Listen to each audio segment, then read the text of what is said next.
अपने इस आज की खास प्रस्तुति में बात हम करने जा रहे हैं जल तांडव की। मॉनसून के मौसम में देश का बड़ा इलाका बाढ़ का सामना कर रहा है। पड़ोसी देश नेपाल में लैंडस्लाइड की चपेट में आने से 2 बसें नदी में समा गईं। फ्रांस में गेंद के आकार के मोटे मोटे ओले गिरने से सड़कों पर बर्फ की सफेद चादर बिछ गई और इसके साथ ही यूरोप में न्यू इंग्लैंड का बड़ा हिस्सा जलमग्न हो गया है। नेपाल से सटी सीमा पर उत्तर प्रदेश के 7 जिलों में भीषण बाढ़ का मंजर बना हुआ है। 800 गांवों की 20 लाख आबादी चौतरफा पानी से घिरी हुई है और कई नदियां उफान पर बह रही हैं। वहीं एसडीआरएफ और एनडीआरएफ ने बड़े पैमाने पर बचाव अभियान छेड़ रखा है। शाहजहांपुर के पास दिल्ली लखनऊ हाईवे करीब 3 फुट तक पानी में डूबा हुआ है। वहीं बिहार का बड़ा इलाका कोसी नदी के बढ़े हुए जलस्तर में जलमग्न हो गया है। देवभूमि उत्तराखंड में 5 दिन से लगातार बारिश जारी है। नतीजतन जगह जगह लैंडस्लाइड की वजह से 200 सड़कें बंद हो गई हैं। मुंबई में तेज बारिश ने सड़कें, रेल ट्रैक समेत फ्लाइट्स की उड़ान को भी प्रभावित किया है। मौसम विभाग ने देश के 17 राज्यों में भारी बारिश की चेतावनी भी जारी की है। तो देखिए बाढ़, बारिश और भूस्खलन पर हमारा आज का विशेष जल तांडव। बारिश, बाढ़, बर्फबारी, दुनिया पर आफत भारी।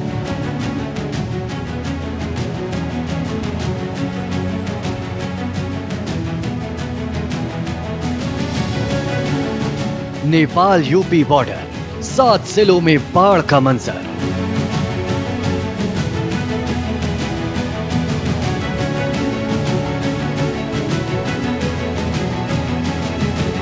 आठ 800 गांव में जल सैलाब, 20 लाख लोगों पर मार।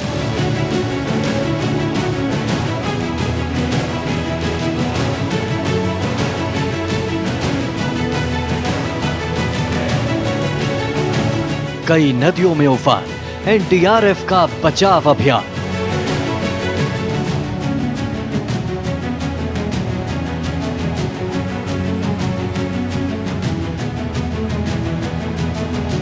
दिल्ली लखनऊ हाईवे डूबा, 3 फीट तक पानी भरा।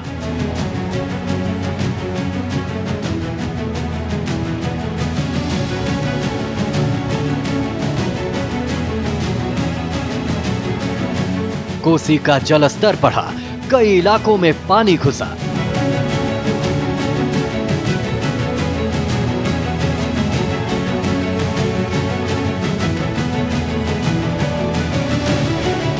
उत्तराखंड में भूस्खलन, 200 सड़कें बंद, श्रद्धालुओं पर असर।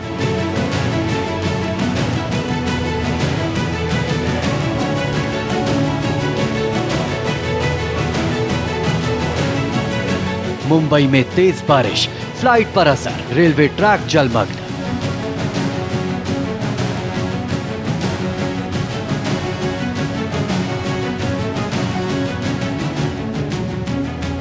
सत्रह राज्यों में अलर्ट, हो सकती है भारी बारिश।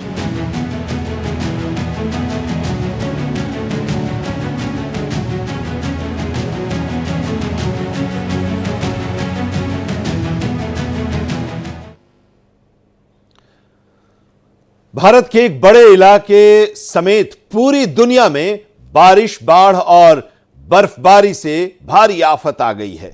कुदरत के आगे इंसान बेबस और लाचार नजर आ रहा है और सबसे बुरा हाल नेपाल की सरहद से लगे हुए उत्तर प्रदेश के 7 जिले का है। लाखों लोग पानी के सैलाब में फंसे हुए हैं। उधर उत्तराखंड में लैंडस्लाइड की वजह से सड़कें बंद हो गई हैं और इसकी वजह से हजारों तीर्थयात्री फंसे हुए हैं। बिहार भी कोसी के शोक में डूबा हुआ है।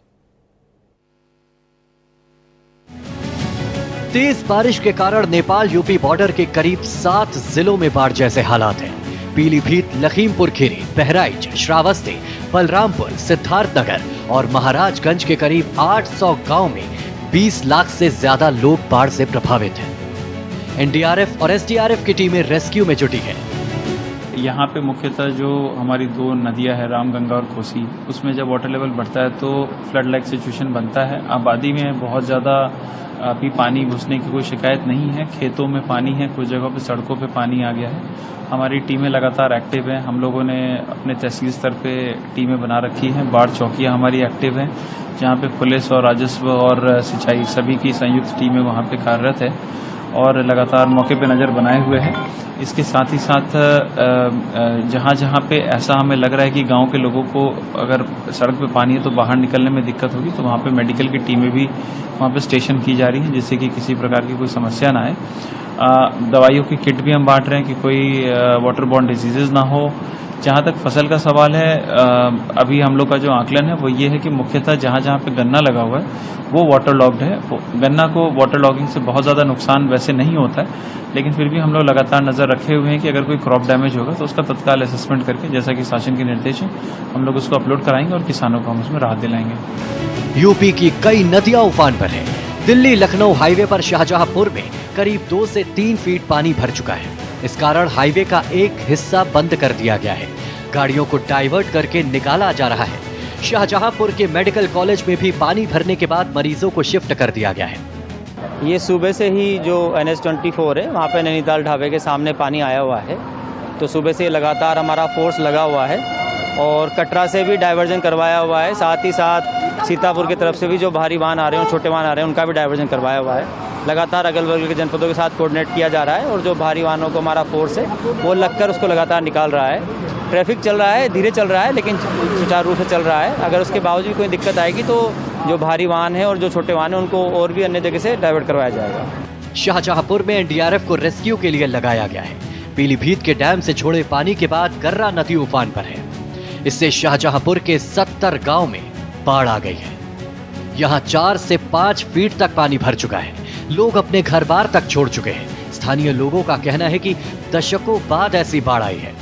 मुझे ऐसा लगता है ये सिर्फ आज पीलीभीत नगर की समस्या नहीं है, पूरे समस्त क्षेत्र की समस्या है। चाहे पीलीभीत हो, चाहे खटीमा हो, चाहे सितारगंज हो, आसपास अगर आप देखें, क्योंकि 24 घंटे से लगातार बारिश हो ही रही है, कम ज़्यादा करके।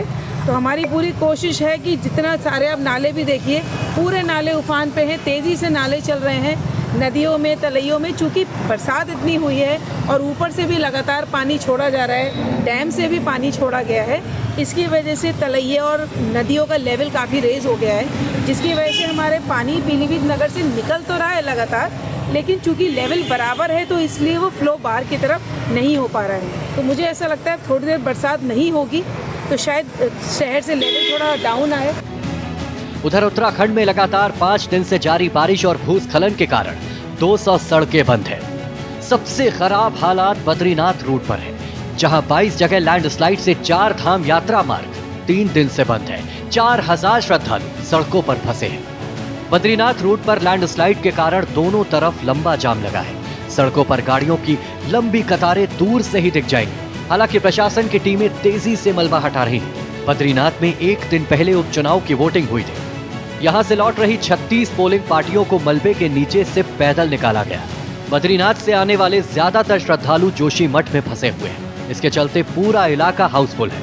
यहाँ के होटलों ने भी किराया बढ़ा दिया है। यात्रियों के मुताबिक जिस होटल में पहले 1 से 2 हजार रुपए ले रहे थे, वहां 4 से 5 हजार रुपए ले रहे हैं। रेस्टोरेंट वालों ने खाने का दाम बढ़ा दिया है। इसकी शिकायत स्थानीय प्रशासन से भी हुई। हालांकि प्रशासन का कहना है कि हमने होटल एसोसिएशन से बात की है, लगातार अनाउंसमेंट भी करा रहे हैं ताकि कोई ज्यादा किराया ना ले, श्रद्धालुओं को तकलीफ ना हो। वहीं मुंबई में देर रात और सुबह तेज बारिश के कारण सड़कें और रेलवे ट्रैक पर पानी भर गया। ट्रेन और फ्लाइट सर्विस भी प्रभावित हुई है। इंडिगो एयरलाइंस ने भी एडवाइजरी जारी करते हुए कहा कि फ्लाइट्स के टेक ऑफ में देरी हो सकती है। पैसेंजर्स अपनी फ्लाइट की स्थिति पर लगातार नजर बनाए रखें। भारतीय मौसम विज्ञान विभाग ने मुंबई और पालघर के लिए येलो अलर्ट जारी किया है। यहां दिन भर भारी बारिश की संभावना है। ठाणे और नवी मुंबई में ऑरेंज अलर्ट है। मुंबई में पिछले हफ्ते से भारी बारिश का दौर जारी है। इस कारण कई निचले इलाकों में जलजमाव और ट्रैफिक जाम देखने को मिल रहा है। मौसम विभाग ने 17 राज्यों में भारी बारिश का अनुमान जताया है। मौसम विभाग ने कहा है कि इनमें से कुछ राज्यों में तूफान और बिजली भी गिर सकती है। कर्नाटक के तटीय इलाकों में मछुआरों को समुद्र में ज्यादा ना जाने की एडवाइजरी जारी की गई है।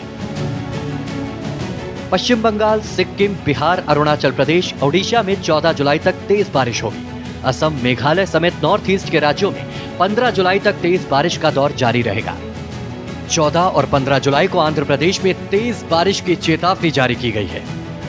पंजाब, हरियाणा, दिल्ली में 14 जुलाई तक बारिश का अनुमान है।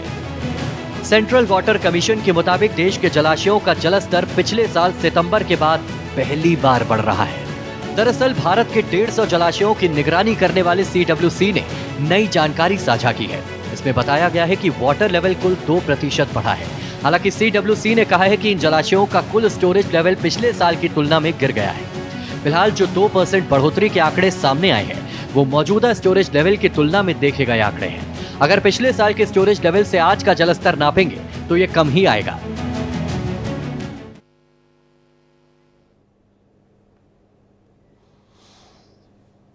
नेपाल में भारी बारिश के कारण भूस्खलन से बड़ा हादसा हो गया है। सेंट्रल नेपाल के मदन आश्रित हाईवे पर 2 यात्री बसें भूस्खलन की चपेट में आ गईं और उफान पर चल रही त्रिशूली नदी में गिरकर बह गईं। दोनों बस में 63 यात्री सवार थे। तेज बारिश के कारण रेस्क्यू ऑपरेशन में भी काफी दिक्कतें आ रही हैं। नेपाल में भारी बारिश के बीच सुबह एक हाईवे पर लैंडस्लाइड के चलते 2 बसें त्रिशूली नदी में गिर गईं। घटनास्थल पर मौजूद अधिकारियों के मुताबिक दोनों बसों में चालकों समेत 63 लोग सवार थे। हादसे में 7 भारतीयों और 1 बस चालक की मौत हुई है। एक बस के ड्राइवर की मौत की पुष्टि हो गई है, जबकि 2 लोगों ने बस से कूदकर जान बचा ली। हादसा सेंट्रल नेपाल में मदन आश्रित हाईवे पर सुबह करीब 3:30 पर हुआ। लगातार बारिश और पानी के तेज बहाव के चलते सर्च और रेस्क्यू ऑपरेशन में दिक्कतें आ रही हैं। लैंडस्लाइड के चलते नदी में गिरने वाली एक बस काठमांडू जा रही थी। एक बस में 24 लोग सवार थे, दूसरी बस में 41 लोग सफर कर रहे थे। नेपाल के प्रधानमंत्री पुष्प कमल दहल ने हादसे पर दुख जताया है। उन्होंने सोशल मीडिया पर लिखा, नारायणगढ़ मुगलिन रोड स्टेशन पर लैंडस्लाइड से बह जाने से लगभग 5 दर्जन यात्रियों के लापता होने की रिपोर्ट से मुझे काफी दुख हुआ है।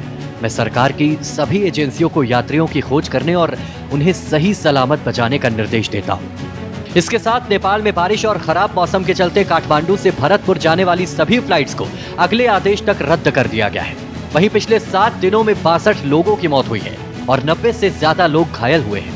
इनमें 34 लोग लैंडस्लाइड में मारे गए, जबकि 28 लोग बाढ़ में बहे हैं। अधिकारियों के मुताबिक नेपाल में भारी बारिश से कई इलाकों में बाढ़ जैसे हालात हैं। 121 घर सैलाब में बह गए और 82 बुरी तरह से ध्वस्त हो गए। मॉनसून का मौसम नेपाल के लिए भी बड़ा संकट लाता है। पहाड़ों में हुई बारिश कुछ ही देर में सूखे नदी नालों तक को लबालब भर देती है। वहीं पहाड़ों में होने वाले लैंडस्लाइड की वजह से भी लोगों के घर चपेट में आ जाते हैं।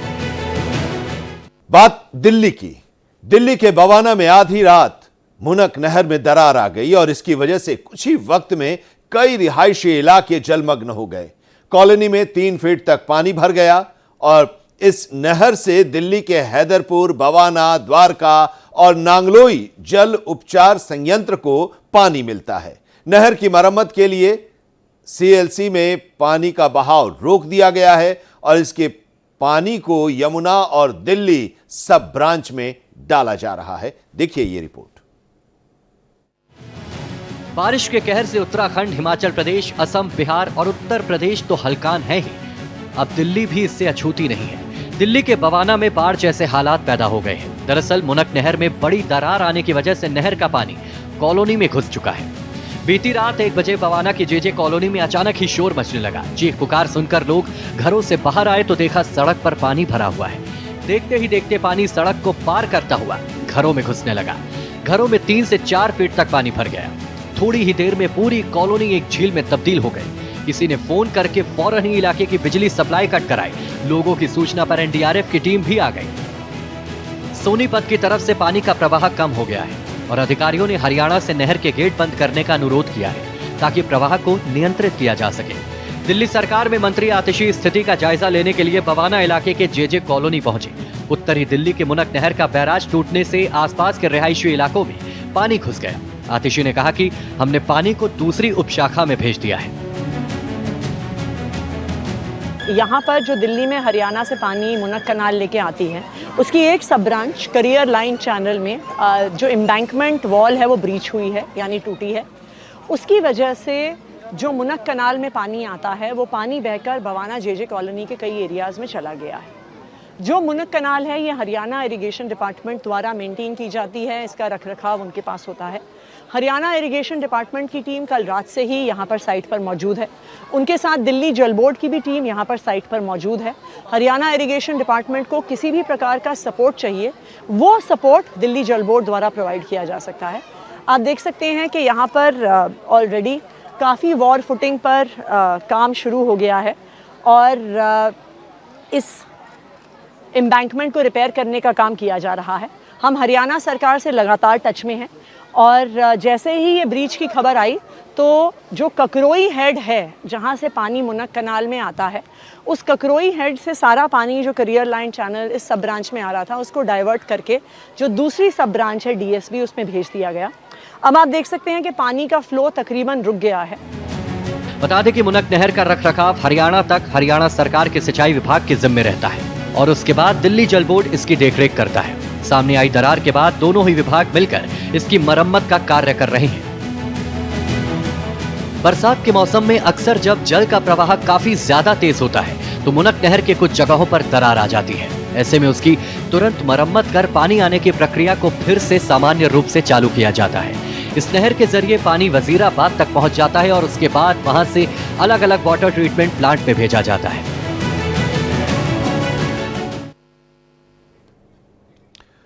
मॉनसून की बारिश के कारण बिहार में नदियों का जलस्तर उफान पर है। कई नदियों का जलस्तर खतरे के निशान को छूने लगा है और इस बीच कोसी नदी ने भी अपना विकराल रूप दिखाना शुरू कर दिया है। नदी का जलस्तर बढ़ने के कारण कई गांवों में बाढ़ आ गई है और इसकी वजह से बाढ़ से प्रभावित इलाकों के ग्रामीण अब ऊंचे स्थानों की ओर पलायन करने लगे हैं।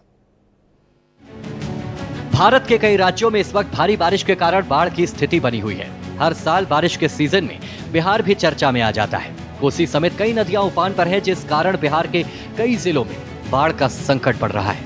बिहार आपदा विभाग के मुताबिक बिहार भारत का सर्वाधिक बाढ़ग्रस्त राज्य है। बिहार की कुल आबादी के 76% लोग बाढ़ आवृत्ति क्षेत्र में रहते हैं। बिहार के कुल भौगोलिक क्षेत्र का 73% यानी लगभग 68,800 वर्ग किलोमीटर क्षेत्र बाढ़ प्रभावित क्षेत्र में आता है। बिहार में बाढ़ की समस्या कई दशकों से है। बता दें, साल 1953 में तत्कालीन पीएम जवाहरलाल नेहरू ने कोसी परियोजना का शिलान्यास किया था और कहा था कि अगले 15 साल में बिहार में बाढ़ पर नियंत्रण पा लिया जाएगा। हालांकि आज भी बिहार में बाढ़ की स्थिति वही है। दरअसल बिहार का मैदानी इलाका नेपाल से सटा हुआ है। कोसी, गंडक, बूढ़ी गंडक, कमला बलान, बागमती समेत कई नदियां नेपाल की ओर से बहकर बिहार में आती है। आपको बता दें कि बिहार का पूर्वी चंपारण, पश्चिमी चंपारण, सीतामढ़ी, मधुबनी, सुपौल, अररिया और किशनगंज जिले नेपाल से सटे हैं। जब भी नेपाल में बारिश होती है तो वहां की नदियों का पानी बिहार में आने लगता है। आपको बता दें कि नेपाल की 7 नदियां कोसी में मिलती हैं, जो कि बिहार में हर साल भारी बाढ़ लाकर तबाही मचाती है। इसीलिए कोसी को बिहार का शोक भी कहते हैं।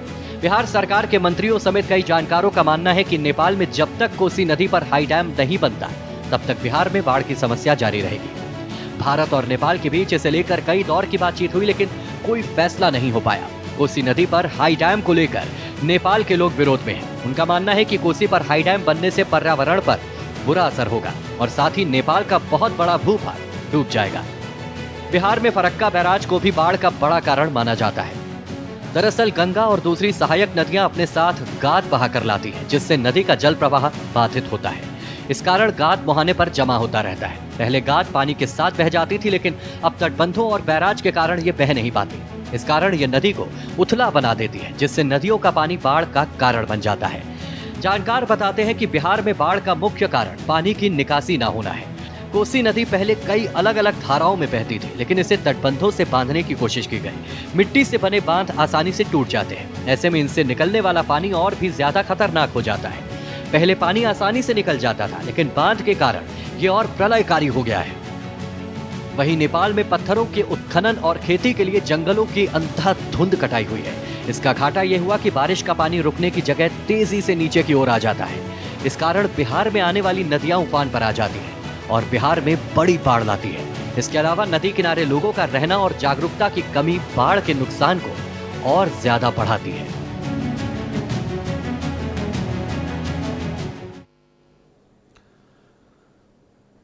भारत का बड़ा हिस्सा भीषण बाढ़ की चपेट में है। पहाड़ी इलाकों में लैंडस्लाइड की वजह से रास्ते लगातार बंद हो रहे हैं और इसकी वजह से बड़ी तादाद में लोग फंस गए हैं।